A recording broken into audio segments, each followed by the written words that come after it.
everybody, and welcome to this webinar today. Today we have amongst us Ave Peetri. She's an ICF BCC coach and also president of ICF Oman chapter. Apart from being the PCC, Ave holds an expertise in systemic team coaching. Besides working in corporates across US and Europe, Ave also has a rich experience of founding her own startups. Not one, but 2 to 3 startups she has founded on her own.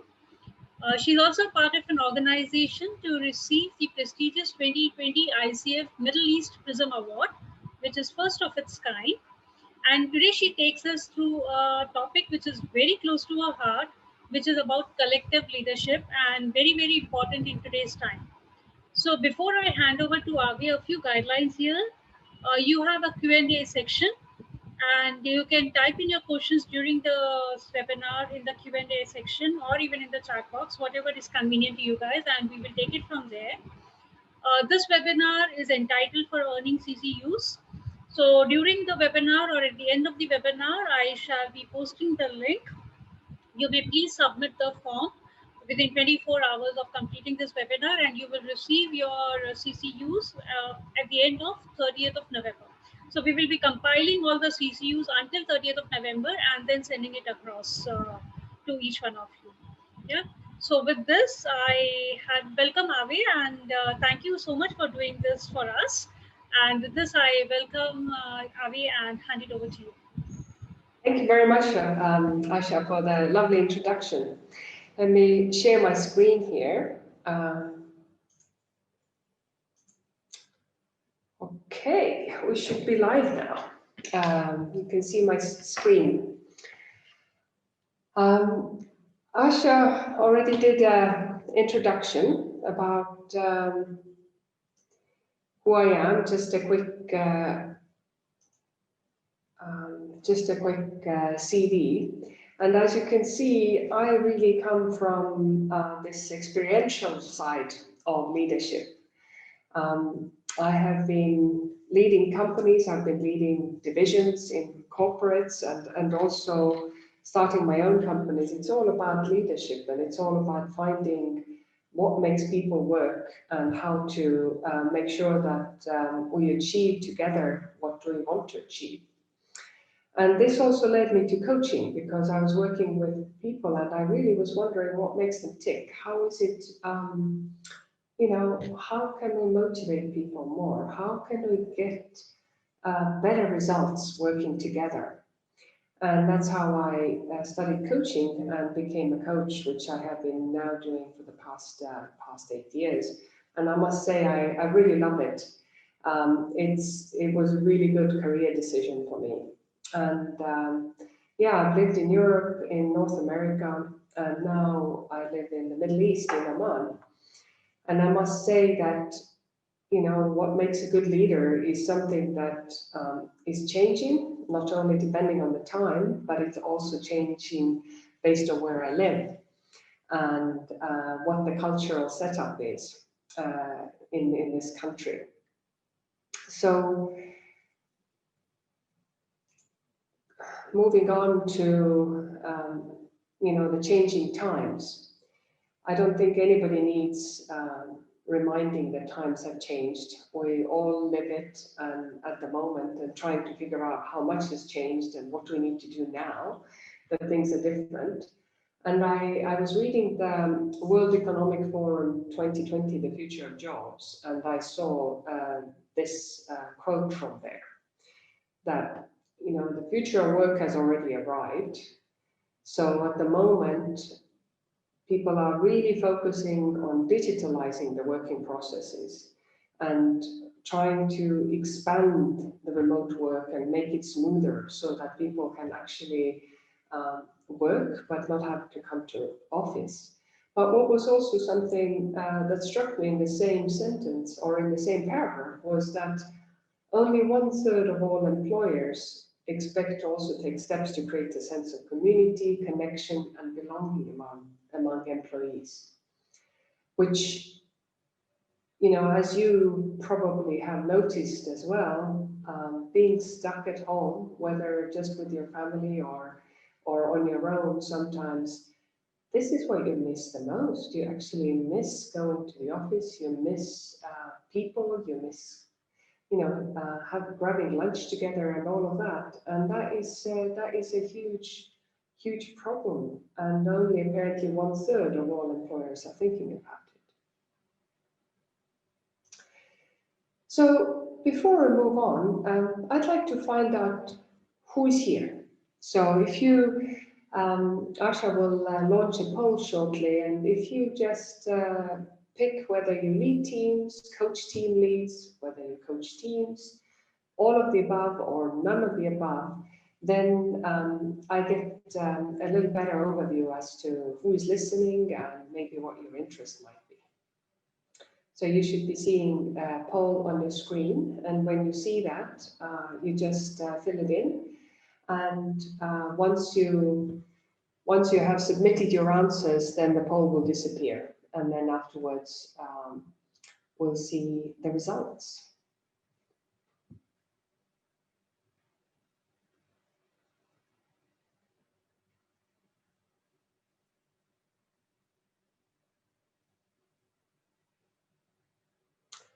Okay, it seems to be coaching team leaders. Also, we're having people who do all of the above. Excellent. Excellent. Still some more people to vote. 10 more people to vote. Can you please vote?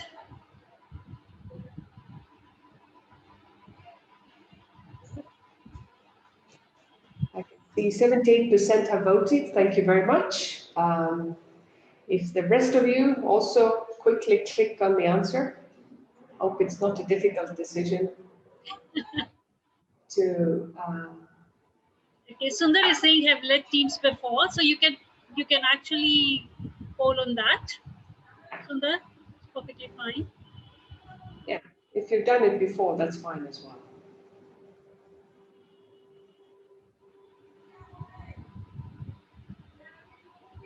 Okay. It's not moving, so I believe. Who's going to vote has voted. Excellent. Okay, so what we have is, can the audience see it as well, Asha? Can you see the poll, Ave? I can see it, yeah. Do you want me to end the poll now? Yeah, let's end it now. And let's share it with the people. Excellent. Yep. Do I need to click share results? No, I have you shared did it. Excellent, thank you. So you can see that almost half of you are coaching team leaders right now. And there is also a significant amount of people who are coaching teams or do all of the above. So, and 8% are not coaches nor team leaders. So excellent. Thank you very much. Thank you very much. So we're talking about coaching team leaders to the audience. Super.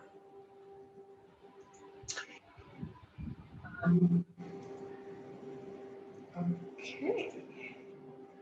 So given that most of you, or not most of you, but a lot of you are either leaders or coaching team leaders, what are the challenges that you have in today's world? If you would type in the chat box so that we can see what is it that challenges you these days?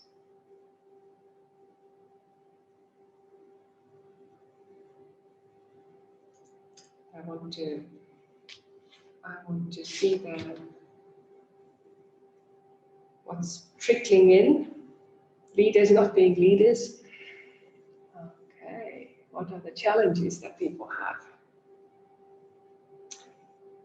Anxiety and stress, yes, there's a lot of that, absolutely. Yeah. Having to lead on remote, yes, exactly. Lack of contact, disconnect emotionally. How do we motivate people? Lack of empathy, complexity, lack of sense of belonging, yes, uncertainty, a lot, yeah. Like a work-life boundaries, lovely. Leaders are unable to connect with themselves since they have never done so before. How to engage the team, managing change. Yeah, not knowing what to do, where to go. Not enough trust. Keeping the job, yes. Very, very acute right now. Excellent. Thank you so much for sharing. Yeah, trust.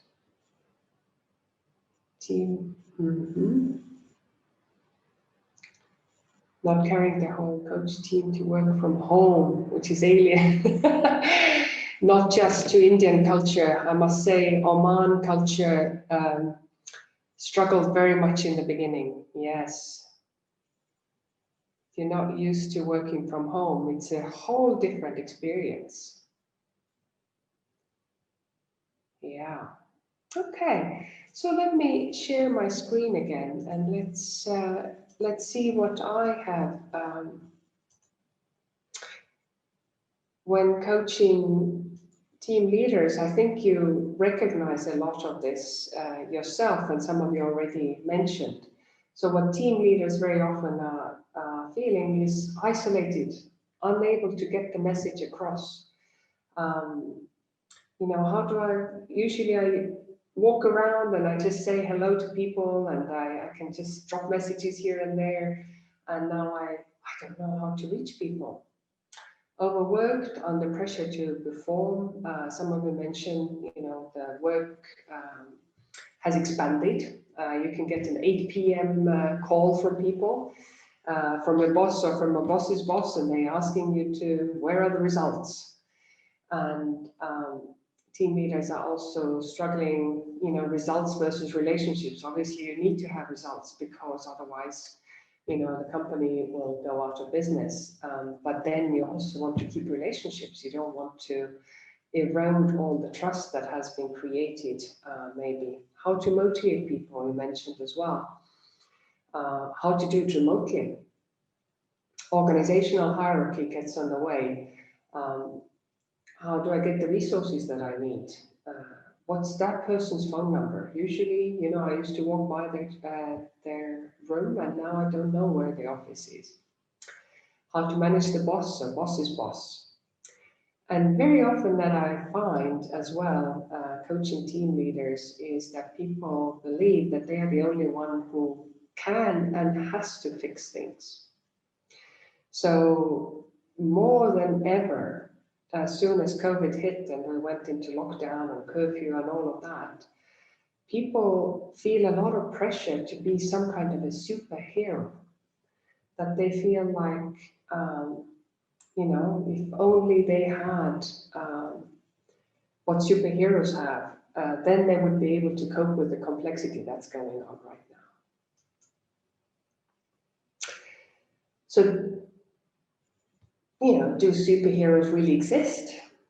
I know it sounds like a rhetorical question. I'm a huge superhero movie fan. I watch X-Men and Wonder Woman and all of the series, and it sounds so effortless. But these days they're a little more realistic, and even the superheroes have issues.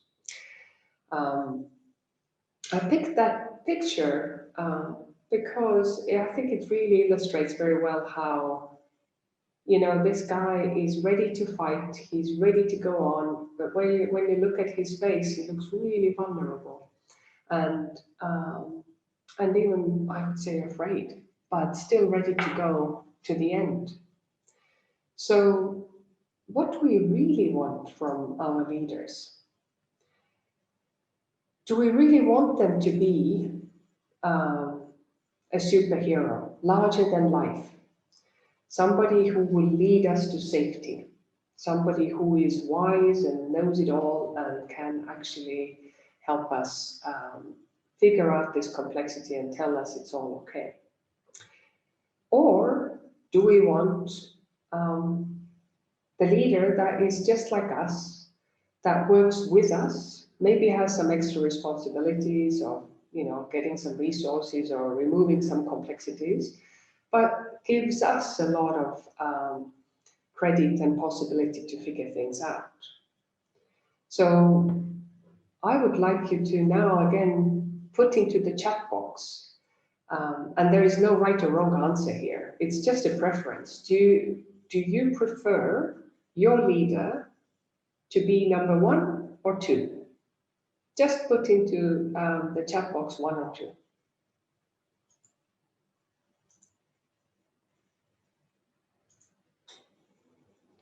Okay, so the 1s and 2s pouring in. 1s and 2s, 2s. Lots of 2s in a row here. Both, yeah, sometimes be the comforting type, right? Okay. Okay, excellent. Lots of 2s. I wonder if these are the coaches talking. The wise team coaches. Yeah, there's quite a few 1s as well. There's quite a few 1s. So thank you so much for sharing again. Thank you so much for sharing. Okay. So this really is bringing me to this topic of today. What is collective leadership? Probably, especially team coaches have probably, especially systemic team coaches, have probably heard that terminology. The first time I heard that was when I was listening to one of the webinars by Peter Hawkins, the professor at Henley, systemic team coaching instructor, coach, founder. And that really piqued my interest because I've been struggling with this hero-based leadership and trying to figure out what is the right way of leadership and what is it that we need to really do. And that, just by hearing somebody actually use that term and talk about it, I got really curious and I started looking into what is it and what kind of definitions are out there. And I found a definition that I really like for me, sort of like captures the essence the way I understand that. It's by Monica Binkerhoff, Albert Murrieta, Cassandra O'Neill, and their book Collective Leadership, Activating the Gifts of Your Team. So they define it as collective leadership is a group of people working together toward a shared goal. Collective leadership goes above and beyond working as a team. It entails working as a system. When collective leadership is present, people say we have done this ourselves. And interestingly enough, that this terminology or these people are working in a non-profit world, but I believe that this definition and this concept would really work very well also in the for-profit world. So let's look at what is different about hero-based leadership versus collective leadership. Number 1 is hero-based is dependence on the leader. The big wise figure who can figure things out and tell us what to do. Whereas in collective leadership, there is the responsibility of everyone in the team, more like the number 2 picture, if you remember. Hero-based leadership is motivated by carrot and stick structure. And those of you who have worked in corporations, you know very well bonus schemes, all kinds of notes that you can get if you don't get your results, and versus actually collective leadership having the internal motivation from pursuing the shared goal. So people show up and they want to give more and they want to share more and they want to achieve the goal rather than, well, I have to achieve it or I won't get my bonus. Communication and decision making is top down in the hero-based leadership. It's very much, let's figure out the solution and then sell it to the team or sell it to the people. You've heard probably many memos about communicate. So it's all coming from top down and needs very often a lot of resistance. Whereas in collective leadership, we are creating together. We address the problem, and it's not about that somebody's trying to sell us something, but it's us creating something. So we're already buying into it without having to be sold. In hero-based leadership, leader provides connections and fixes. If you want somebody from finance team to work with you, you go to your boss and they speak to the finance boss, and then the finance will give you a person that you can work with. Whereas team members are connecting through networks in the collective leadership. You can reach out to anyone in the organization and you can find the information that you're looking for. You're not dependent on the leader. And I think one of the really big differences is also the belief systems. Lots of you mentioned, and also a lot of my clients are saying that, in order for me to be successful, I have to be like the leader. I've had so many introverts say that, well, I think in order for me to get that job, I need to become an extrovert. And that is a big thing. It's like trying to become somebody else. But that's what the hero-based leadership model really propagates. This is, I have to be like the leader. Whereas with the collective leadership, there is actually a very different concept. I can be who I am, and I can contribute just the way I am, because I'm unique and my talents are needed this way, rather than having a lot of similar people working together with similar mindsets. And this kind of belief that I can be who I am and I can be successful is something that addresses a lot of the problems that we're experiencing, especially right now, which is belonging. Feeling disconnected and feeling out of touch with everyone. And I'm going to use Brené Brown. I think a lot of you have heard Brené Brown, Dare to Lead, and all kinds of other books that she has written, vulnerability, shame research, all of that. I like her definition of belonging. Belonging is the innate human desire to be part of something larger than us. Because this yearning is so primal, we often try to acquire it by fitting in and by seeking approval, which are not only hollow substitutes for belonging, but often barriers to it. Because true belonging only happens when we present our authentic, imperfect selves to the world. Our sense of belonging can never be greater than our level of self-acceptance. I understand so much about belonging, having lived in 9 different countries. And I started my career in the late 90s when top positions, they're very much dominated by the men. And it was very much hero-based leadership, trying to fit in and find my own style of leading. And it's been a long journey. It's not only because I am a woman, but it's also because, I don't speak English as the first language, all of these things that many of you can recognize here. It's something you can't do anything about. This is what you game with, but using that as a strength is something that collective leadership actually enables. And belonging provides safety and provides trust. You know, if you feel like you don't have to be anybody else, you don't have to bring your work self to work, then you're much more likely to actually trust other people and also let them see who the true you are.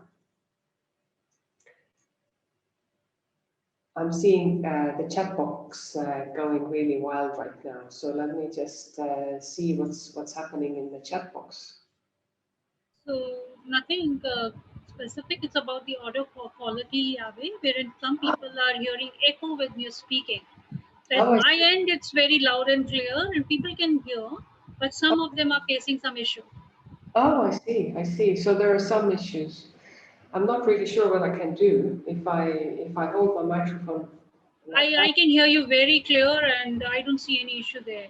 All right. Okay. Okay.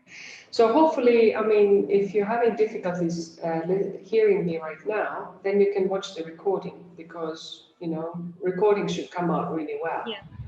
Yeah. Okay. And some people are saying that it's really clear. Yep. Super.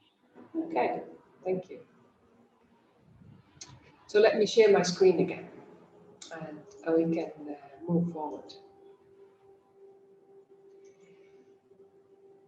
All right. So why collective leadership? I would like to hear from you. What are you taking away so far?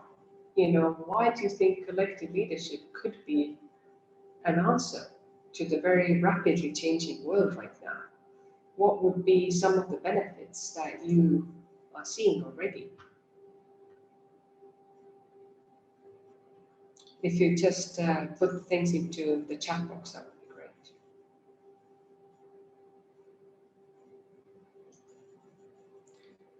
Ownership, synergy, yeah, more ownership and inclusive, yeah. Teamwork, participative, culture, feeling involved, co-creation, engagement, diversity of thoughts, absolutely. Empowering, respects diversity, collaborative, yeah. Anybody sees that, you know, not really. No heroes, yeah. Nobody needs to be a hero. Would be a lot less pressure on the people to try to be heroes and unleash his talents. Absolutely, yeah. When you are free to be who you are, you're much more brave and creative. Excellent. Thank you. So as I can see, a lot of you have bought into this concept of collective leadership already, even if you maybe heard about it today, maybe not, maybe you've already long been practicing it. But what I would like to also share with you today is some of my personal tips. And this is something you can use on yourself, or you can use those as questions in a team or questions in working with team leaders. What can you do to cultivate collective leadership? Because obviously we could see how beneficial it is to everyone, and what a different world we could be if we were cultivating more collective leadership. So first is reflect on your biases. And we all have biases. I'm sorry, if you thought that you're really neutral and you only make objective decisions, sorry, doesn't happen these days. It's very much about, we all have biases. We just, some of them are, we are aware, we consciously know that we are biased towards, you know, maybe we like white roses better than red roses. Or we prefer people who drive a certain type of car, for example. But some of the biases are just unknown to us. So it helps to think about it. Why did I make this decision? Was there a bias involved? And how did I suddenly become angry at that person? Is there a bias involved? Or how did I welcome somebody? Maybe there is a bias involved. Think about also what have you been suppressing about your leadership style? For me, for a long time, I really struggled with accepting or letting other people see that I actually get ideas from people who work for me. Because I thought that I would be considered a weak leader. And actually, I was told that if you actually listen to your subordinates, you're a weak leader and you're not setting a good example. Yet I kept practicing that because I got better results this way. So what are you suppressing about your leadership style? What is something that you are doing naturally, but you think it's somehow wrong? You know, just like some of these introverts thinking that it's not okay to be quiet, that you have to speak up. But maybe it is better because that's more natural to you. What can you uniquely contribute to the team? Some people mentioned that collective leadership will unleash the talents. So what is your talent? What can you bring to the team that nobody else has? Because we are all so unique in this world. There's nobody exactly like you. So think about what is your unique talent. Not just you, but what are the talents that your team members bring? Maybe you don't listen to the people who are different than you. Maybe you think they are not talented because they don't speak up. See what is different about them and where do they excel? And how can they be somebody who actually makes the whole team shine? And also reflect on what is bigger than this team that you are leading. What is the bigger system and what is required from this team to meet the challenges of this world?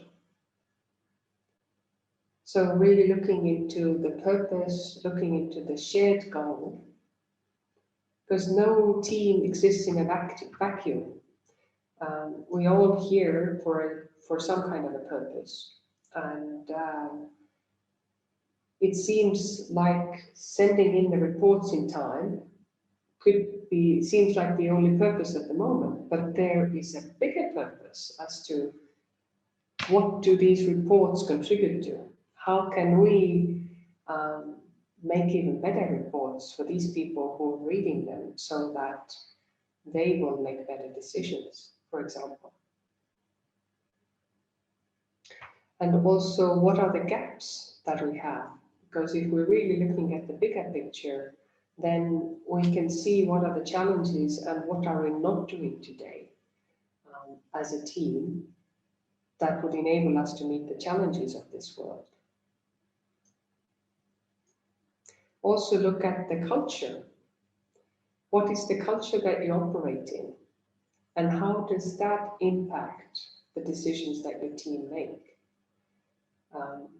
You know, there's a lot of discussion here in Oman about the traditional culture, which is very hero-based. And now what is required is very much this collective leadership, that all the talents are being heard.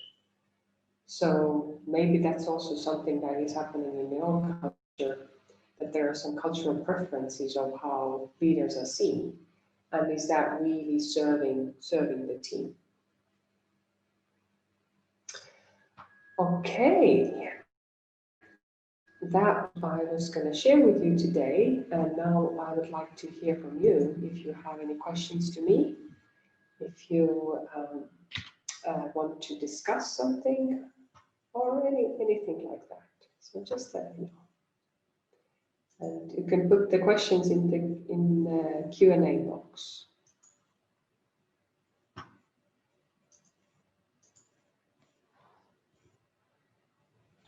Also a request, if the comments are not very specific to panelists only, It will be good to have it in written to address to panelists and attendees so that others can also see what you're writing. Only if it is not very limited or very specific to panelists, please put it across to all. Mhm. Yeah. Okay.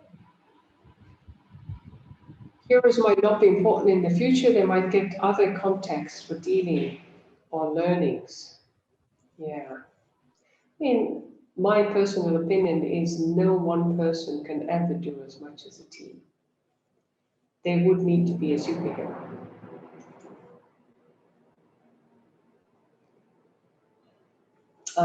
Credit for success often becomes the bone of contention in promoting collective. Excellent, excellent question. Thank you. Indeed, who gets the success? And when I started working for Coca-Cola, I was told that you can go as far as you want as long as you don't mind who gets the credit. um, and it is a different kind of motivation scheme almost that the collective leadership requires. At the moment, it's very much hero-based, it's individual-based. So everybody's trying to pull their own towards their own results. Whereas if the remuneration structure and the bonus structure actually, I believe it needs to change for collective leadership so that it encourages individual contribution, but it also encourages and sets the team performance above individual. I think only then we can be a little more at ease about who gets the credit for the success. So what is my experience in a journey from hero to collective leadership in any organization? Yes, actually, I just recently worked with an organization over 2 years. Uh, it was team coaching, individual coaching, and this was the desire of the executive team to actually get more collective leadership going on. And as a result of our work together, there was a lot more ownership that the employees took. There was a lot more communication across divisions and across different departments. And there was also better understanding of shared vision so that people actually knew what they're supposed to do and they didn't have to go to their leader and ask for permission. So my experience is that coaching teams and coaching individuals really works and helps people transition from hero-based to collective leadership. What other questions? Have you noticed something, Michelle, right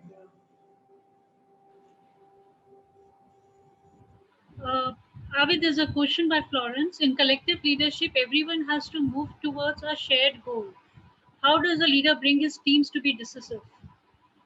Decisive, excellent question. Yes. Um, yes, because I guess the thought is that how can we actually reach a conclusion and move forward? And there is different books written about this. One of them is actually Multiplier Effect, and I can't remember the author right now. I'm sorry about that. But they are talking about there are different ways of making decisions. There can be still executive decisions. The leader can say that I listen to everyone and I will make a decision. Or the leader can also say that you make a decision and these are the parameters how I want the decision to be made. Or this is the deadline, by then you need to come up with a decision. So I think the main thing is really to be clear how the decision-making process goes. Because very rightly, if that is not clear, we're not actually making any decisions. Thank Thank you you. for that. There's another interesting question, Ave, by Raju. Are you seeing any shift in remuneration structure to promote collective leadership? What I have seen, and I haven't done research on that, so mine is just experiential or anecdotal evidence, is that a lot more companies adopt sort of like a pool structure, meaning that they're first, if the company objectives are met, then there is like a bonus pool.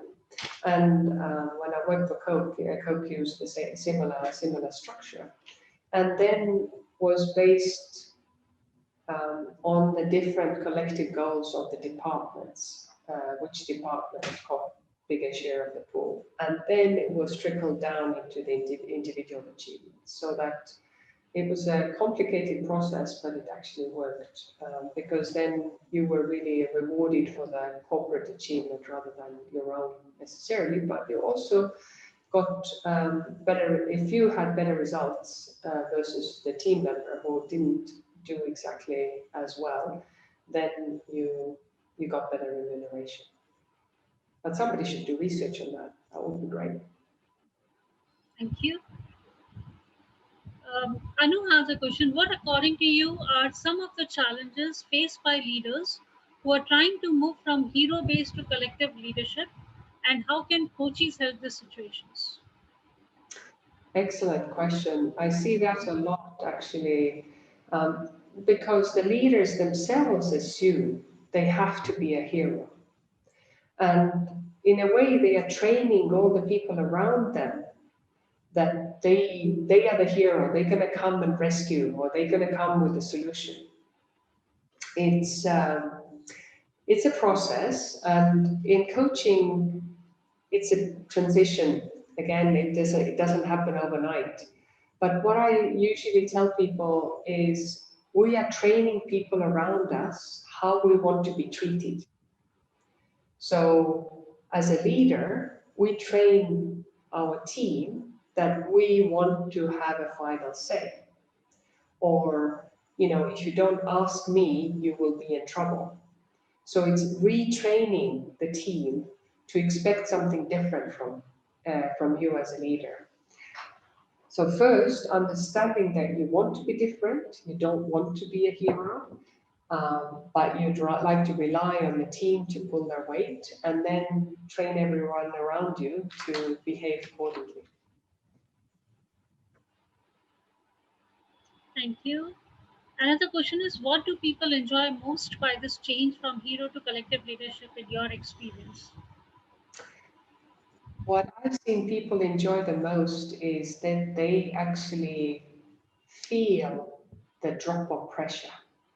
It's such a big relief to know that I don't have to go it alone, that I have this group of people who have different talents. They can support me, they can answer the questions I don't know the answer to. And also the pressure, that having to be the leader, being the leader and having to be right, that suddenly you don't have to be right anymore, but that you can actually admit that I don't know, let's figure it out. Um, and and that will actually build trust with the people. People can see, because people know that you don't know, even though you say, oh yes, I think this is the answer. So that erodes, but when you actually say you don't know the answer, that builds trust. It's counterintuitive sometimes, but it works.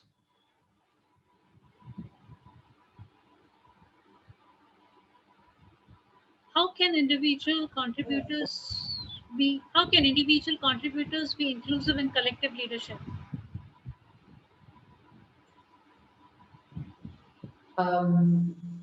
If I understand the question,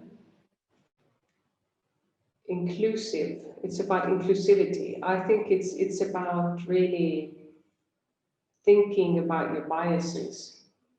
If you are individual contributing, man or no man is enough, there is always a bigger system operating. So even being an individual contributor, what is the system that you are contributing to?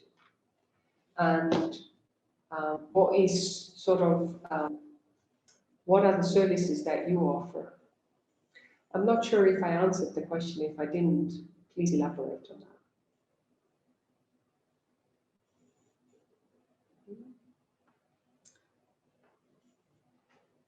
What are the barriers to implementing collective leadership? I see a question here. I think the biggest barrier really is our habits, and also there is a preference. Some people don't want to take responsibility. We know, probably all of us, we know some people who'd rather be told what to do than actually having to figure it out themselves and find the answer. I believe that would be the biggest barrier. It's people's preferences, people's biases, how they want to be treated. Okay, I answered Johnny's question. That's great. Thank you for your feedback. Avi, another interesting question is, how is performance management done in collective leadership? That is a good question. It is, my take on that is that the performance management is a lot more open and vulnerable. It's not so much about ticking the box, but it's really about the role of the performance management is really to enroll the people to move forward more and challenge them to deliver more, rather than evaluate people. If you know the difference, is asking them to give the 110% rather than saying saying that this is what you could do better or differently.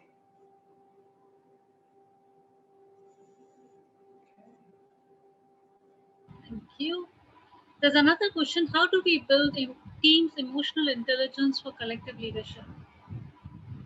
Yeah, I think team emotional intelligence is something that, what I experience when I start team coaching is very much, or coaching a team, is very much when people are not aware of that emotional intelligence dimension. They are very often just focused on the results, on the hard facts and the intelligence of people, rather than the IQ versus the EQ.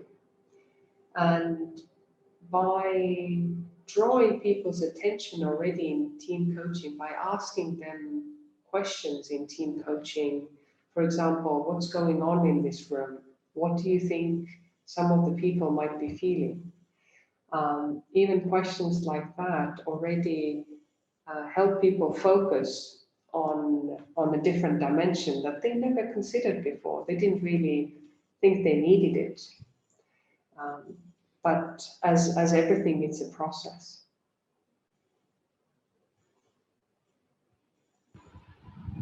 So Anu has another question. In your opinion and experience, what can help leaders break the mold of heroic leadership and feel more comfortable to move towards collective leadership? Can you explain with an example?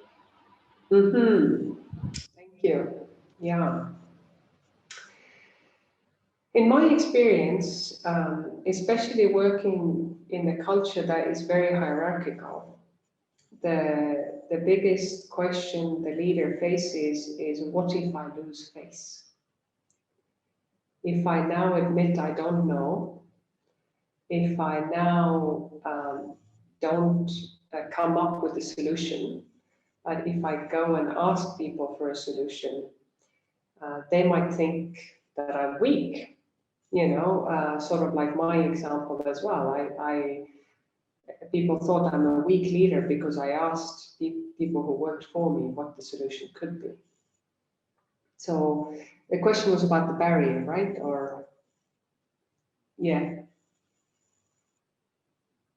the mold.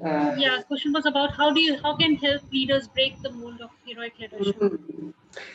And there is really it's a very individual what helps you. You know, for me personally, what helped me break the mold, having to be a hero, was that I have actually experiential um, data for myself. That when I ask the people who work for me what could be the answer, I got better results. I got more motivated people. And even though some people who didn't know me thought that I'm a weak leader, but I knew that actually me engaging people made me a strong leader. They supported me a lot more. But that is an individual journey, and there are different answers to different people, I believe. I don't think there's a universal answer here.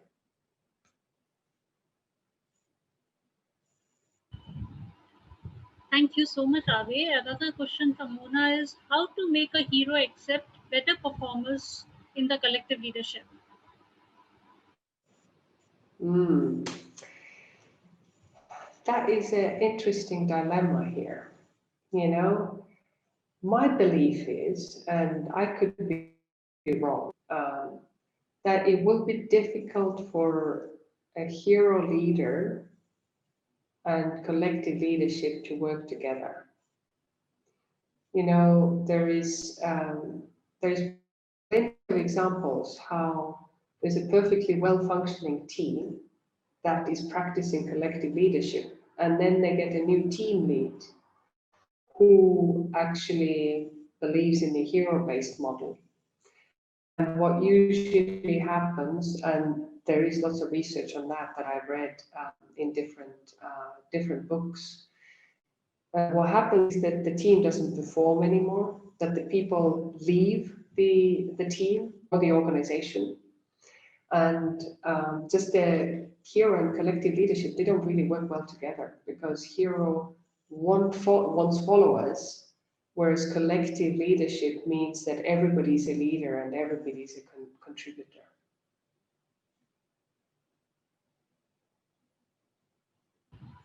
Thank you, Ave. No more questions I see at the moment. Okay. There are compliments about an interesting and stimulating session. Thank you. Thank you. So thank you very much. And I'm so happy to see so many people interested in that subject. Yeah. I really believe this is it. You know, us as coaches have a big role to play in helping the society move towards more collective leadership and better solutions. And the time is really good right now because everybody's struggling with this hero-based leadership. The world is changing too fast. No one individual is really capable of making better decisions than a team. So the time is right, and we are here, and the knowledge is here, and the interest is here. So let's go and make it happen. One final question, Ave. Is there any literature that you recommend? Yes, there is my favorite authors are actually Peter Hawkins, extensively about systemic team coaching and leadership of teams. He speaks about collective leadership as well. Then the book that I mentioned, where the definition comes from, that is in my presentation, the heading of that.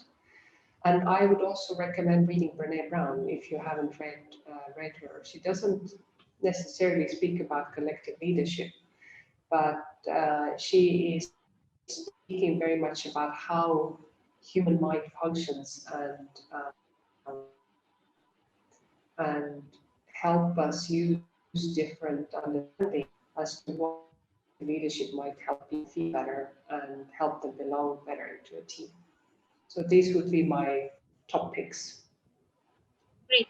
Thank you. Thank you so much, Ave, for this interesting, insightful session today.